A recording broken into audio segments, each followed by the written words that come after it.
Star Wars The Rise of Skywalker is now just 26 days away from its official release by Disney, Lucasfilm, J.J. Abrams, and even creator George Lucas. That is all set and ready to end the Skywalker saga and the sequel trilogy itself.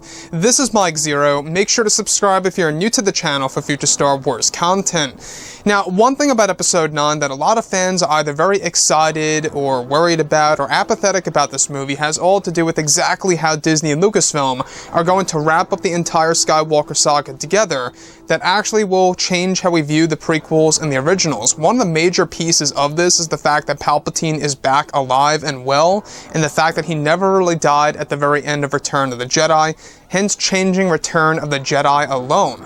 So that's just one prime example, and a lot of fans seem to be divided about that big decision by Disney and Lucasfilm. Now, we do know that J.J. Abrams, going into this, he wanted to make this a very dark Star Wars film, by far the darkest Star Wars film there is out of the entire Skywalker saga.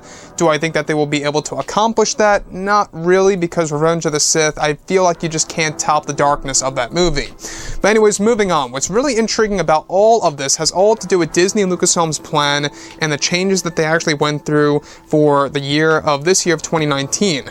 Now, specifically, it's explained that during the months of August, September, and October is when Disney and Lucasfilm went through many changes and adjustments to the second and third acts of the film that was said to be a major decision by Kathleen Kennedy to create a new tone for the movie that would deliver itself to a general audience, and that along with these changes, many of the scenes were either cut or canceled during production. It's explained that one of the major scenes that were cut from the film involved a sequence in which Hayden Christensen was involved with the third act of the film that was partially filmed and completely written by George Lucas.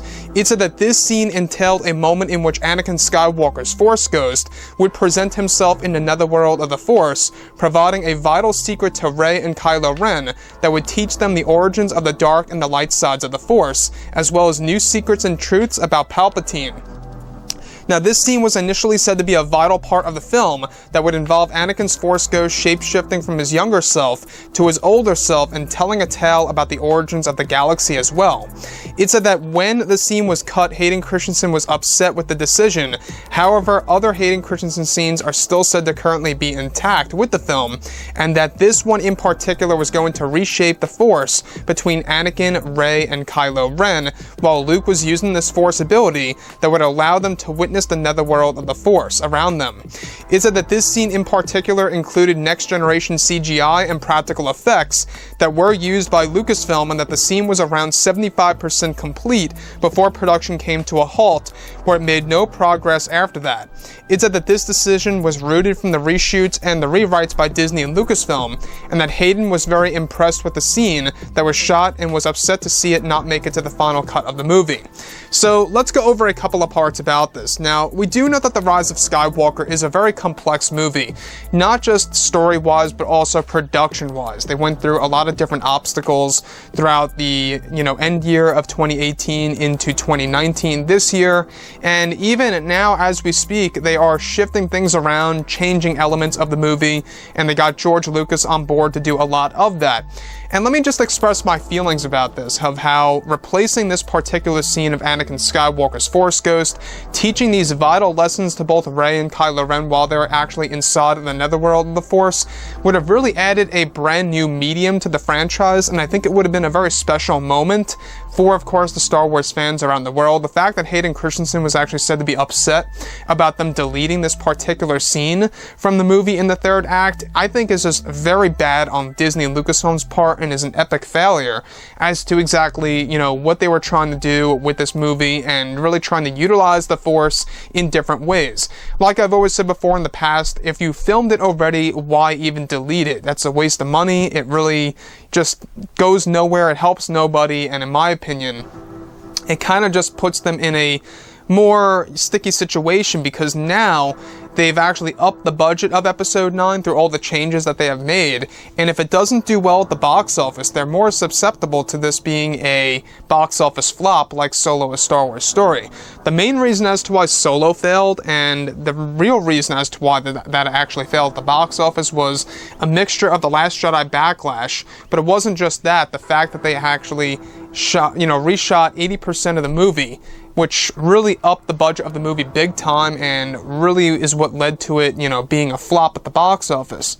So I want to look at Anakin Skywalker here. Now, it's actually said that this scene in particular was going to involve Anakin shape-shifting from his younger self to his older self in front of both Anakin and Rey while they're inside of the netherworld of the Force. Now, Force users experiencing the netherworld, this was actually an idea taken from the expanded universe, in case you guys did not know.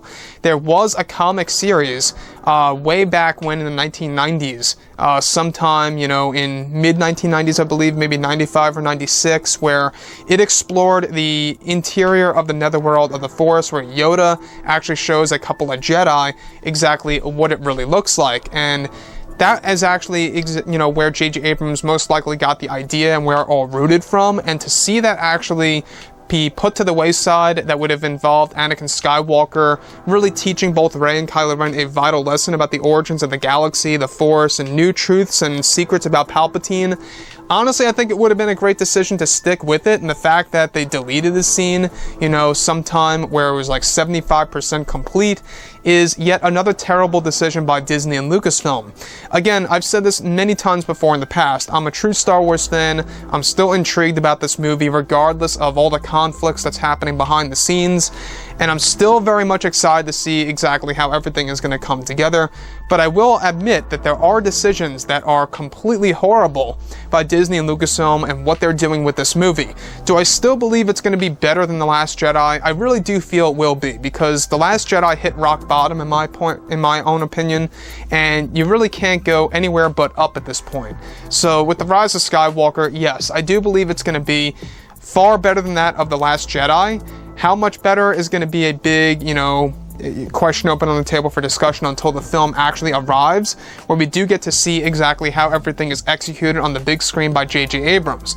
And that's exactly what J.J. wants to do with this movie. He wants to give us a film that's going to be very much unique and original, and it's going to take a lot of different risks, and it's going to have a lot of different pieces of nostalgia. Mind you that the original cut of Episode 9, before they dwindled it down to like 2 hours and change, was 4 hours and like 16 or 18 minutes, somewhere around those lines.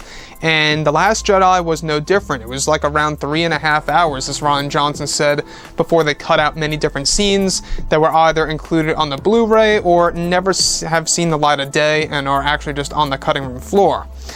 Now, this particular sequence, involving Hayden Christensen as Anakin Skywalker, shape-shifting from younger to older as Anakin, I think would have been a very interesting take on things with Force Ghosts. We do know that Rian Johnson started that whole entire thing where Force Ghosts can eventually evolve, and that's what J.J. Abrams wanted to pick up on, was showing us exactly, what a Force Ghost can do and what a Force Ghost is capable of doing in Star Wars Episode 9, and that would have been a prime example of all of this.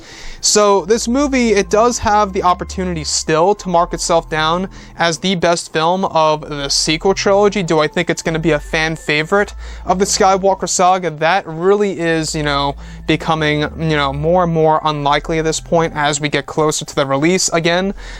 We only have a couple of weeks to go until the premiere of this movie, which is when we're going to get a better idea of exactly, what the critics think about the movie and where things are really going to go. That's when we're going to learn more about the film as well and exactly where it will really stand. And I believe that's where the Rotten Tomatoes scores may come out sometime after that. I know that they're going to have some form of an embargo, so they can't really review it per se just yet, just reactions. So sometime after that, some days after the premiere, you'll start seeing the Rotten Tomatoes critic scores and stuff around those lines.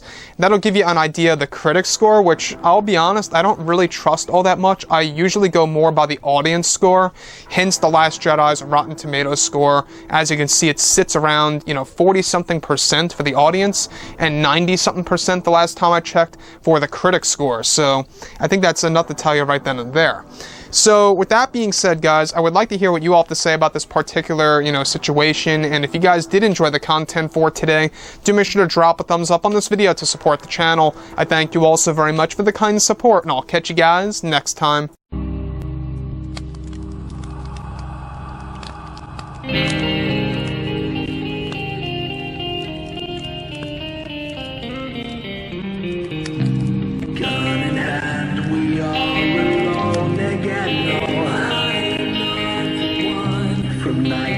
you.